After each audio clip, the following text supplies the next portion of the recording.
আলহামদুলিল্লাহ, আমাদের তালিমুল হিকমা মাদ্রাসার আজকে ইফতার বিভাগের ফারিগিন ছাত্রদের বিদায় অনুষ্ঠানে মোহাম্মদ আব্দুর রহমান আব্দুর রহিম ভাইয়ের হাতে ক্রেশ তুলে দিচ্ছেন আমাদের হযরত জামিয়ার প্রধান এবং প্রধান পরিচালক মুফতি আব্দুল কুদ্দুস সাহেব।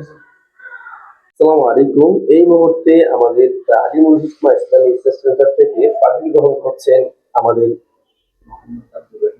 মোহাম্মদ আব্দুর রহিম। পাঠি প্রদান করছেন আমাদের শায়েখ মুফতি আব্দুল কুদ্দুস চৌধুরী আজিজ, অত্র জামিয়ার মুহতামিম প্রতিষ্ঠাতা পরিচালক।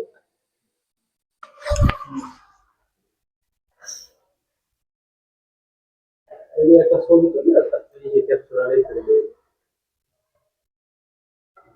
এই ভয়েস গুলো আবার সুন্দর করে দিতে হবে।